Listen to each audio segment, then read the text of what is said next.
Olha, ele entrou aqui às 9h34, ele leu o meu bilhete. Eu não sei se ele chegou aí agora. Não, quando ele chegar. Pois é. Agora, acabou de chegar. Maravilha. Opa, Bom dia, Chico. Bom dia, estou com as luzes de Paraty, onde faltou luz desde ontem à noite. Então está meio cinzento, mas estamos tentando providenciar aqui uma iluminação melhor. Me desculpem. Não, tá ótimo. Dá para ver. Seu cabelo branco ilumina aqui a tela. Suas ideias nos iluminam, Chico. Pronto. Tá bom. Muito obrigado. E você está com bateria no celular aí para segurar essa conversa? Tô. Ele está na carga aqui, porque voltou a luz, assim, há pouco tempo. Mas vamos lá. Nós estávamos falando dessa tua representação, que acaba coincidindo com a autorização do André Mendonça para investigar o dinheiro para o filme. Você acha que vai acabar se juntando tudo? Como é que vai ficar essa história com relação ao Flávio Bolsonaro e por que dessa tua iniciativa? Sim, surgiu essa novidade, um contrato do escritório Vocês estão me ouvindo bem? Estamos. Perfeito. Um contrato. Perfeito. Bom, não deu nem para falar bom dia, Marcelo, bom dia, Daphne. É um prazer estar com vocês nessa manhã de sexta-feira. Aqui em Paraty está chuvosa, bem fria até. Aí no Rio também, né? Mais ou menos, meio nublado. Estava 22 graus aqui na Tijuca. Ah, sim. Mas olha só, novidade que surgiu, um contrato do escritório do doutor Flávio Bolsonaro, advogado não praticante, exceto para as tratativas de ampliação do seu imenso patrimônio imobiliário, mas ele não tem histórico na advocacia. Bom, fez um contrato e recebeu uma nota fiscal, 2 outras ele cancelou, de R$500 mil. O total era de R$1.500.000, para serviços que ele não sabe dizer quais foram, para uma empresa vinculada ao Grupo Master. Ora, o que a gente pediu, uma representação muito bem feita pelos nossos Lucas Mourão, Carol Brucher, lá na Procuradoria-Geral da República, que investigue a fundo isso, porque há indícios de lavagem de capitais, há indícios de falta documental e ideológica, e há indícios de subtração ao fisco, de não pagamento de tributos. Ora, isso são crimes. A gente não está fazendo a acusação direta, mas pedindo para que a investigação seja feita, como é próprio de qualquer pedido de investigação, a fim de que se apure isso, que é gravíssimo. E as respostas imediatas do Flávio, como o diabo, não, primeiro, não é isso, fiscais, documento comprobatório. E ele diz, mas tudo legal. Mas quais os serviços você prestou? Aí ele não informou. Tudo cheira a falcatrua. E eu espero que a Procuradoria-Geral da República autorize, peça uma investigação por parte da Polícia Federal de mais essa lambança, aparente lambança do senador Flávio Bolsonaro. É isso. Você não acha que isso tudo pode estar misturado na mesma investigação? Que essas notas fiscais podem ter uma ligação direta com aquele pedido de grana que ele fez ao Borcaro? Uma tentativa de justificar grana que possa ter entrado? Acho, claro. É um combo, né? E são iniciativas muito ligadas, vinculadas. Tem uma metástase ali de interesses espúrios. Tudo fica muito, para mim, muito evidente. E agora é importante, afinal, o ministro André Mendonça, do STF, autorizou a investigação, pediu a investigação do financiamento do filme, isso já rola há 3 meses, mas ele só agora decidiu pedir uma investigação do Dark Horse, que eu prefiro chamar de Pangaré Sombrio, O querido Nando Mota fez uma charge hoje, está lá na minha, se vocês conseguirem capturar aí, está lá na minha publicação matinal, o meu editorialzinho chinfrim, porque eu não sou jornalista como vocês, mas gosto de fazer meus comentários. Aí o Nando dá essa riqueza para a gente, como dá para o 247, de charges, desenhos lindos. Ele fez uma com um diretor de filme, mas na cadeirinha tem escrito atrás Pangaré Sombrio. E aí ele bota lá Michele e Flávio, está ótimo. Mas está tudo vinculado, inclusive a fundação para a qual os 62 milhões, é isso? Do filme, olha lá. Agora, me desculpa, te desculpo, corta, vamos ver se o povo esquece essa história de lavagem de dinheiro, rachadinha, avorcaro, sonegação, sicário, e na cadeirinha aí desse diretor ou diretora, tem lá, Pangaré Sombrio.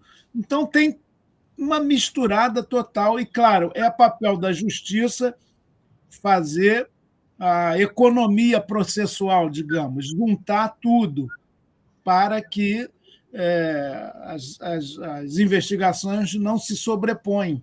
Eu entendo, já há processo aberto na PF, no caso do Dark Horse, daquele financiamento muito esquisito, e vai ter, claro, a inserção dessa última aí, que, pelo que leio, a cúpula do PL está muito preocupada, porque podem vir mais coisas aí até a eleição dessa relação espúria, indefensável, errada, e de qualquer um, hein? Não tem que preservar. Quem se ligou com Master entrou em falcatrua. Agora, Chico, ele está vivendo um momento terrível, né? Como você falou, de perda de apoio, né? Mas essa, então, acho que vai ficar mais complicado, ainda está sem vice até agora. Como é que você está vendo o esfarelamento da campanha aí do Flávio, da pré-campanha do Flávio, e a possibilidade dele seguir em frente, mesmo esfarelado do jeito que ele está? Primeiro, tem uma base sólida da extrema-direita que ele, de alguma maneira, representa, né? Eles têm 30% do eleitorado brasileiro consolidado. Isso não desmancha tão facilmente. É claro que esse... Opa! Está travando. Vamos diminuir esses cenários que têm aparecido, muito sombrios. Oi? Voltou? Não, vem, continua, voltou. Pode continuar, tá. Voltou. Como a direita não tem uma unidade programática substantiva, né? Eles vivem de alguns elementos da ordem moral, do pânico moral, do comunismo que ameaça. É uma coisa muito medíocre e pobre, portanto, sem colunas sólidas. Aí é uma briga de poder entre eles violenta, né? E como uma candidatura que não se afirma, perde apoios, você mencionou, Daphne, a dificuldade de ter um vice, mesmo o Centrão está querendo ficar neutro, republicanos, União Brasil, e o perigo é essa turma querer se grudar no Lula agora, como o pragmatismo dele vai por aí. O Lula já está falando, não está falando, mas noticioso que ele vai poupar Ciro Nogueira. Nós, do pessoal, não vamos poupar ninguém, não que sejamos o chicote do mundo, os moralizadores do planeta, nada disso, mas quem faz lambança tem que ser denunciado, sim, senão a política fica como está, gangsterizada. Agora, eu entendo que a candidatura do Flávio está muito abalada, sim, tem muita... O próprio Caiado, que talvez seja mais direitista que o Flávio, e o Zema já estão começando, o Zema menos, mas estão batendo no Flávio. É uma candidatura que vive um processo contínuo de erosão. E o beijinho e abraço com a Michele não vai resolver isso, porque soa como muito falsa essa briga. Desde o início eu falei e escrevi, vão se acertar daqui a pouco. E é incrível, que é uma ópera bufa, é uma farsa evidente. Primeiro o Flávio falou, nem vi, porque estava preocupado com o jogo do Brasil contra o Japão, quando ela fez aquele vídeo falando da postura deles, desrespeitosa, cruel, machista. Depois o Flávio falou, não vi para não me contaminar. E agora pede desculpas, e a Michelle prontamente aceita. Eu coloquei aí nessa postagem que acompanha o belíssimo desenho do Nando, uma paródia do Fernando Pessoa. Certos políticos são fingidores, fingem tão perfeitamente que chegam a fingir que é dor a dor que deveras sente, porque o pau quebra lá na família. E aí tem uma ironia aí que está nas redes já. Veja só, Lula, de novo, unindo a família, se não a brasileira, a do Bolsonaro.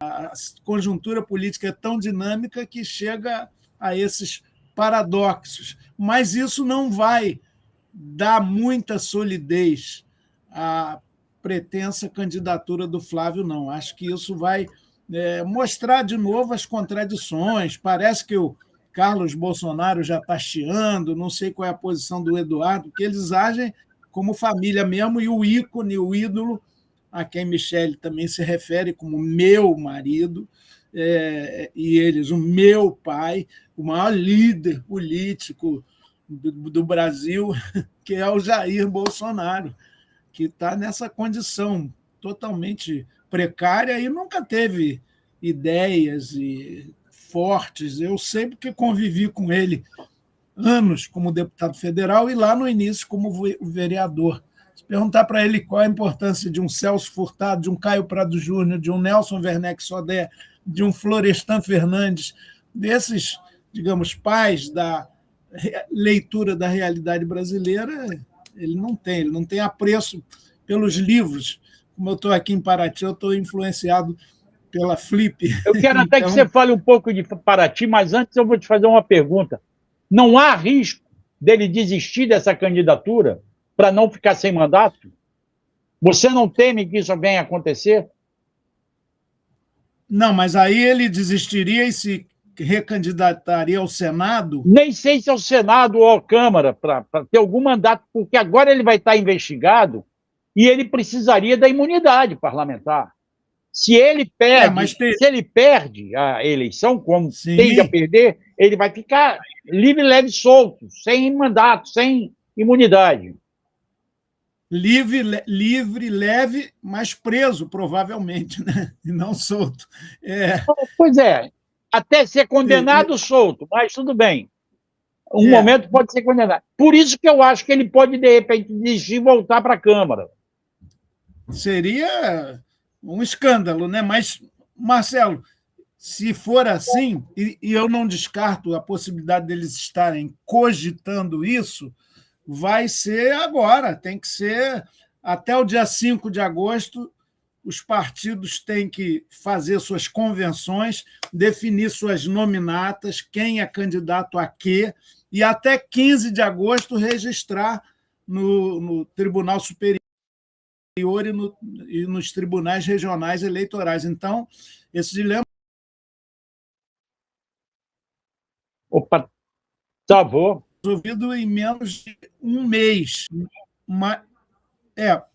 Acho improvável, seria uma derrota para o Flávio, mas não acho impossível, não. E aí a direita se reuniria, se reagruparia em torno de um Caiado, em torno do Zema, não sei. Tem setores radicais do bolsonarismo que acham que eles são muito moderados e vão reerguer a Michelle para fazer essa disputa. Tudo é possível nesse arraial confuso e retrógrado. Tudo é possível acontecer. Mas isso tem que ficar definido até as convenções, prazo final 5 de agosto, e o registro no Tribunal Superior Eleitoral, no caso do Flávio, até 15 de agosto. Depois não dá mais. Assim como o Tarcísio, por exemplo, eles não podem retornar o Tarcísio para a candidatura, Tarcísio de Freitas, que usa o chapeuzinho do MAGA, porque o Tarcísio continuou governador do Estado. E aí, no caso de disputa estadual, pode disputar estando no cargo, e ele não abriu mão. Então, ele não pode ser colocado na condição de candidato a presidente mas outros podem. Perfeito. E aí, em Paraty, como está a Flip, qual a grande novidade? Eu vi que a ministra Carmen Lúcia está aí, vai dar uma palestra, se é que já não deu. Não sei se você a ouviu falar sobre democracia e literatura. Eu sei que a Carmen está por aqui e várias outras figuras. Eu costumo vir às Flips, é sempre um encontro muito alentador, porque você tem aquele sem número de mesas de debates em espaços menores, em grandes tendas. É bonito, é um Brasil bonito, né? Onde a ideia da leitura, a consigna me armo de livros, me livro de armas, fica pairando, né? Então, você encontra muita gente, é muita troca, é muito diálogo, são novidades literárias. Ontem eu, exatamente pela condição de parlamentar que me permite isso, comprei mais de R$600 em livros.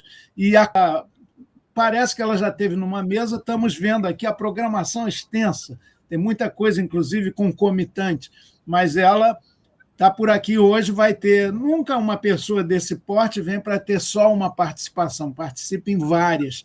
Hoje, inclusive, o Bernardo Melo Franco e um outro jornalista vão estar numa mesa aqui sobre a imprensa e a democracia e essa novidade aí das redes virtuais, pouco virtuosas tantas vezes. É muita beleza, né? O Jamil Chad, o Walter Hugo Mãe, esse eu não conhecia, um cardeal, Marcelo, você que é meio igrejeiro, desparoquiado, mas o cardeal, conheci ele. Ele chegou na quarta noite, nós também, e ele celebrou uma missa na Igreja do Rosário dos Pretos, que é a terceira mais antiga de Paraty, do século XVII. E linda, um coral bonito da garotada daqui. E é cardeal José Tolentino, feito cardeal pelo Papa Francisco em 2019. E ele é uma espécie de ministro do Vaticano para a cultura, a arte e tal, dicastério, que chama. O cara é muito... Eu vi uma foto dele celebrando ao lado do padre... lá de São Paulo, Pois é, estava aqui o nosso irmão da igreja, que tem o trabalho... Como é? Padre, agora me foge o nome, mas logo... Júlio Lancelotti. Júlio Lancelotti, os dois. Eu vi a foto dos dois, eu recebi uma postagem da foto dos dois celebrando aí em Paraty. Não sabia. O Júlio veio, já foi embora, porque ele é incansável no trabalho para os mais desvalidos, para a população de rua. Pois bem, o cardeal Tolentino, ele é português da Ilha da Madeira, está agora no Vaticano, e ontem participou de uma mesa com um poeta mineiro de Juiz de Fora, chamado Edmilson, muito bom também, jovem, negro, e o Tolentino disse coisas maravilhosas, né? Inclusive uma que... comprei 2 livros dele, como do Edmilson também, e ele falou, olha, o inesperado, e todo dia na nossa vida a gente tem uma anunciação, é preciso ter olhos e coração abertos para perceber isso. E o novo sempre vem, né? Aí eu acrescento o Belchior. E o livro dele é fantástico, ele é um poeta de primeira grandeza. E isso... Só que ele já tinha que voltar. Todo mundo passa meio correndo aqui.